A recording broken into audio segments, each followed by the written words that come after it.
you expect me to sit here I do. and talk about the Seattle Seahawks, the reigning two-time NFC champions, my favorite to win the Super Bowl this year? Yes. It does not look good. No. I understand that. Thank you. But I want the record to show. Put that camera back on me, please. Here we go. I want the record Be to careful. show. Be careful. I want the record to show. Yeah, okay, I'm seriously. always careful. I say what I feel. Yeah. I say what I Really? feel. That's right. You're damn Okay. right. Here's the deal. Real talk Here's the on first deal. take. This Here's the thing. deal.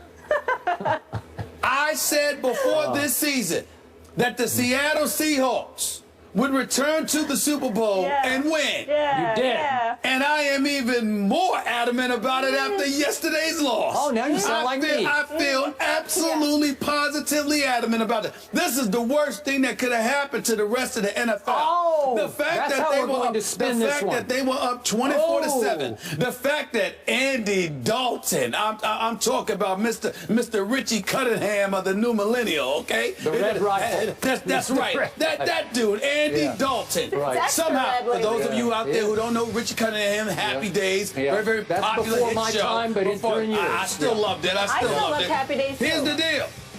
When you think about the Seattle Seahawks, Cam Chancellor and Earl Thomas and Bobby Wagner and KJ Wright and Richard Sherman. Richard Sherman, by the way, wasn't just in one area. Wasn't just on the left side. He was all over the field. He was defending both corners. He was defending in the slot. Richard Sherman was all over the place yesterday. Okay? A.J. Green got his. There's no doubt about that. Okay? But what you did was, here's the problem with the Legion of Boom, and they're going to have to fix this. The problem is with Kerry Williams, former Baltimore Raven. We got a new former scapegoat. Philadelphia- Kerry Williams. No. Yeah. I like Kerry. Okay. I like him as a person, especially with some of the things he had to say last year when he was with the Philadelphia That's Eagles. true. I respect his candor. But in being candid, the brother's getting exposed. Okay. Everywhere he went, Andy Dalton threw the football. You understand? I don't care if it was on A.J. Green, if he was on A.J. Green, if he was on Sanu, if he was on Eifert. It didn't matter where he was. Wherever he was, they threw the damn football. This is what they did. They saw Seattle's weakness, and they attacked over and over and over again. Look at the tape. That's what they did. We got to fix that. We got to fix that. So it's more the Bengals than your Seahawks? What are you talking about? I'm saying so it's more the Bengals winning than your Seahawks being bad is what you're saying.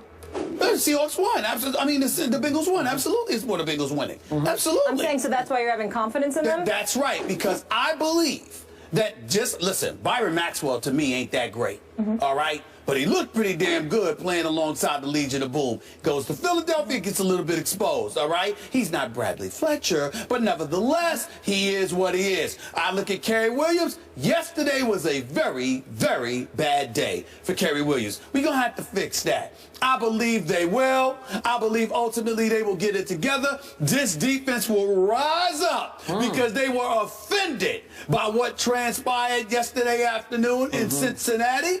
I think they will respond in kind. I don't think they appreciate what Andy Dalton did against them. Let me make sure I double check these numbers right here before I quote it. Andy Dalton, 30 of 44, 331 yards. The Legion of Boom. Y'all gave up 331 yards passing to Andy The most Dalton. in 2 years. Okay? Let me the most in 2 years. Thank you very much. Let me tell you something right there. Somebody's gonna pay for that. Somebody's gonna pay for that. How are they gonna pay? Because the Legion of Boom is going to recognize the errors of their ways. They will respond in kind. They will be back. I have not wavered one bit. As a matter of fact, I am more resolute. And by the way, Beast Mode Marshawn Lynch, did you see him play yesterday? I didn't see him play yesterday. You see him play yesterday? They went into overtime without Beast Mode. I guarantee you Cincinnati would not have come back from a 24-7 deficit had Marshawn Lynch been in the lineup. But that's all right. When you give the man 350-plus carries every daggone year, running them into the ground the way the way Jason Garrett and Jerry Jones ran DeMarco Murray into the ground, these kind of things are going to happen. You're not going to be 100% healthy. So Marshawn Lynch got a little beat up, need a little rest, get his bearings on them, get a little bit healthy and fresh again, and he shall return. And when he does, the Legion of Boom also also will return. They will make amends for this. Mere bag of shells. I'm not concerned. I'm more positive than ever before that they shall return. A matter of fact, it's almost looking like it's going to be a rematch of last year's Super Bowl, to be quite honest with you. Thank you for saying that. So you're admitting that. That's big. Denver might have something to say, but I don't know what's going on with Peyton Manning. We're going to talk about that a little bit later on, too. By the way, before I respond to everything you just said, some kid named Thomas Rawls or Lou Rawls or somebody, I don't know who he is. Yeah. He went 23 times for 169 yards for your Seahawks, That's right. including a 69-yard touchdown run. He was very impressive. Okay, well, could Beast Mode do much more than that? I don't think so. But you got to remember, it's not just about running in terms of accumulating yardage. It's about beating up the opposition a little bit, too. And even though this guy Rawls was incredibly impressive yesterday, and I give him a lot of credit for that, the reality is that Beast Mode is called Beast Mode for a reason. Because having to tackle him and deal with him not only wears you down, but it demoralizes you, as opposed to somebody breaking off a few good plays. There's a different way. It's one thing. It's almost the equivalent. You can get knocked out with one punch, which is not good, but it can happen to any boxer, or you can get beat down over the course of 10, 11, 12 rounds before you fall. It's a difference. One you just lose, the other you get tortured. Beast Mode tends to torture you. Rawls was called Beast Mode in college, for what it's worth. He was. This ain't college. I'm just sharing the American people. Okay, now for some real objectivity on this show, as opposed to what we just heard from across the desk. Oh, this is scary. The Seattle Seahawks should be 1-4 and basically done for the year, because we know what happened on the bat out of hell play last Monday night, which was why I picked Cincinnati yesterday to quote-unquote upset Seattle on a short week, having to travel all the way to Cincinnati against a very legitimate Bengals team. And as I told you Friday, their body language is different this year. They look like they truly believe in themselves. And the fact that the Legion of Boom went boom and was doomed in the fourth quarter, blowing a 24-7 lead just in the fourth quarter to Andy Dalton? Are you kidding me? That is reason for concern bordering on fear on your part. And if you spoke your heart of hearts, you'd say, I'm getting pretty scared here. I'm getting scared because this is not good. And if I could speak, to use your word, candid, I'm going to be candid about one of your probably your favorite Seahawk, Cam Chancellor. I said when he came back, impressed that he came back. Way to go, Cam. But the whole world, the NFL world, especially the Seattle Nation, Seahawks Nation, said, we have our savior back. And I said, you know what? That's not fair to him. He ain't that great. He is just a safety. He's not the quarterback. And even though he made a great play, all-time great play to almost save that game, it did save the game, but it shouldn't have. Obviously, the bogus call resulted right after that. But my point is, you cannot let him off the hook for yesterday, because Tyler Eifert abused him too many times. Tyler Eifert abused Kerry Williams a couple of times too. But if you check the tape, as you say, it's not just Kerry Williams as the only scapegoat here. Cam had a rough day. Well, that's fair. That's fair, because I meant when I brought up Kerry Williams, I meant with Green, Sanu, and Jones, not Eifert. All right. Cam Chancellor was one of the people on Eifert, not Kerry Williams. So I get a big difference in the game was that the Bengals had Tyler Eifert, and the Seahawks are still stuck with whatever happened to Jimmy Graham, right? So you got a 6'7" tight end over here for the Bengals, who should be making a difference, having a big impact. What did he have yesterday? 3 catches for 30 yards. I don't know what's going on. They can't figure out how to get the ball to him. They can't figure out how to sort of fit him into what they do with Russell Wilson, who had another pretty rough day yesterday. Yes, he did. Because the offensive line is not protecting them nearly as much as they should. And Jimmy Graham is no blocker, so he's not helping that much with the offensive line in terms of helping them block. So all of those things are problematic that they have to meanwhile, fix. on the other side, the 6'6" tight end, Tyler Eifert, catches 8 balls for 90 yards and 2 touchdowns, and that's a difference maker on that side. Wouldn't you agree? Because the Red Rifle can just look for Tyler Eifert when he's in trouble and throw it up, and Tyler Eifert's probably going to come down with it. I feel like your Seahawks are starting to lose their winning edge that got them to 2 straight Super Bowls. Can I get serious with you in all honesty? I've been serious over here. No. I don't mean that way. Of course, we're all serious about, but we're talking about the game. But I'm going to tell you something that I think they will fix, because they have to. Skip Bayless, and I could be wrong, let me emphasize this. This has nothing to do with reporting. This is just my own thought process as I'm watching the team play. Skip Bayless, Molly, they don't look like they're playing for Pete Carroll the way they used to. Okay, well, that's highly that's part parcel of this whole equation. I agree. They don't. Now, I don't believe that will last because I think over the course of a 16-game season, these moments are rare, and I think grown men appreciate that more than anybody does. And I think look at Richard Sherman. Do you see the same swagger? No. Look at. I don't. I look at Bobby Wagner and Earl Thomas. They look the same. They look healthy. They're formidable. They look the same. And obviously, you look at a guy like a Kerry Williams.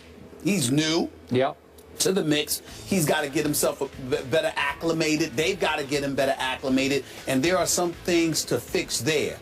But I think when you look at what transpired in that Super Bowl last year, and you look at Cam Chancellor's holdout, I agree. and you look at Marshawn Lynch and how supportive he was, and then you look at losing a Byron Maxwell. You know, again, in their system, he fit.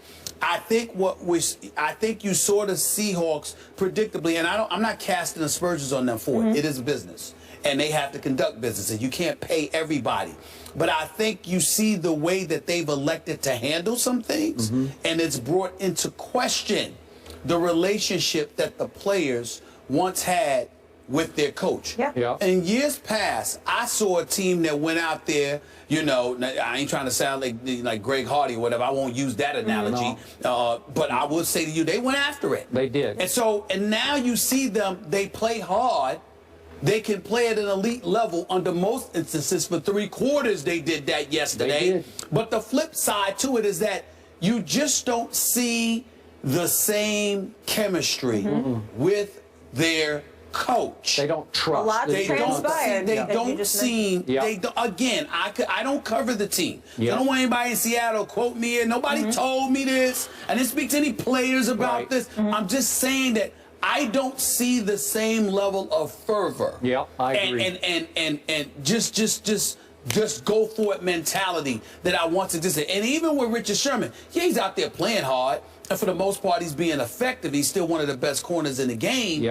But I don't see the same swagger, and I don't know why, but I don't see it. I don't see this enthusiasm about getting after the opponent.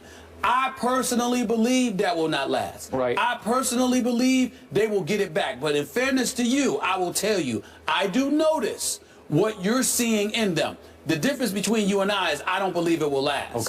That's it. Last quick thought on Marshawn. And I am not for a second suggesting that he's jaking it, but is it possible that he has so much distrust of his head coach, he's feeling bitterness over the way Cam was treated, that maybe he's saying, man, I'm not going to rush back and risk re-injury for this guy, for this coach. Well, it's not just, I think it's possible, and let's not just say him, let's say his offensive coordinator, because his mama that's on Facebook post mentioned the offensive coordinator. Now, I mean, I would think Pete Carroll and it would stop there. But when moms mentions the offensive coordinator, then chances are he's saying him too. And that offensive coordinator, Darry Bevel, came out, had to give his press conference, and with those attacks that were aimed directly, he was very respectful as well as he should have been, et cetera, et cetera. But he also laughed it off. Like, you know, in a dismissive fashion, like, this is no big deal, there's nothing surprising there, what else can you expect? No, that's not ordinary. You don't see too many people doing what Mama Lynch did. So I think that says something, and that gives us some insight that things are simply not what they used to be. And Pete Carroll, great coach, national champion on collegiate level, Super Bowl champion on pro level, he's going to have to show us what he's made of here to get this team steered in the right direction. The Seahawks are allowing opposing tight ends to catch over 80% of their targets, highest in the NFL. Cam Chancellor has to address that. No he has question. to address that. All right, moving on. We go from Stephen A. Super Bowl pick to Skips. It was a tale of 2 halves for Tom Brady, and we had a psycho Tom sighting. What did his second half performance against the Cowboys say about him? We'll get into that on the other side. Stay here.